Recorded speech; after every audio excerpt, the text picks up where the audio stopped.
Afre Guam and beyond. So I just came back from a trip from Tokyo, and great trip. Met up with my brother-in-law's family and also with my family. But a lot of times I have patients come back from a nice trip and they said that they overate and the labs go all over the place. So I totally understand where they're coming from. Sometimes come from Guam, the restaurant options are somewhat limited. When you travel out, you just want to eat everything, and I totally understand that. So generally a rule, I kind of keep in mind when I do travel, especially if it's like a short travel, like a 4-day, I try to keep a rule of something I call 50-50, where 50% of the time I stick to a diet or usually have a salad, intermittent fast with coffee in the morning, just have a salad for lunch, or one meal, just mostly just lean protein and vegetables, and then the one meal for the day, I eat whatever I want. This trip, I was on a little bit more of a mission to make sure I try to continue to lose weight. So I bumped it back up to more of an 80-20. So I think if I were to grade myself on how I did, I would give myself maybe a B+. I think I did okay. Could have been better, but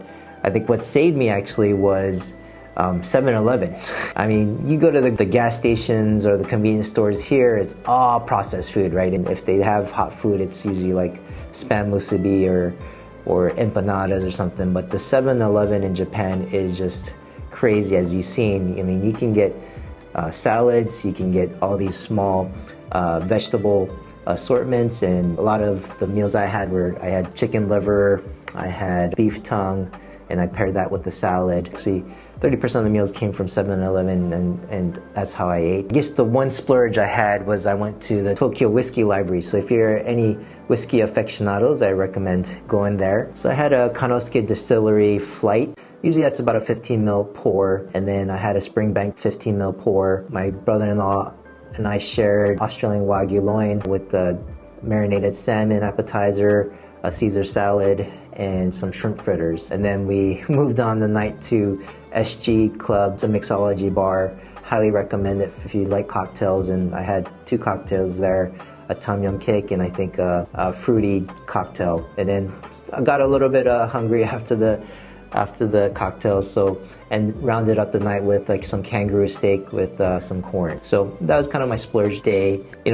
Some of the mindset things I think about is when I do travel, I just tell myself, I'm going to come back. I don't need to eat everything or just gorge on everything, and have that mindset of I'm always able to come back, so I don't need to overdo it. And the other thing is always keep in your mind what's important to you. So we go on vacation to make memories with our family, right? One thing I have is if I want to continue to have a long life and continue creating memories with my family or friends when we travel, I have to stay on point and try to eat as healthy as I can, so I have more years to come back to Japan or wherever with my friends and family to create more memories. So that's what I kind of keep in the back of my mind, so I don't go way off the charts crazy on the binging. So that's kind of my advice. So enjoy your travels, and if you ever head out to Tokyo, and those are the places I would recommend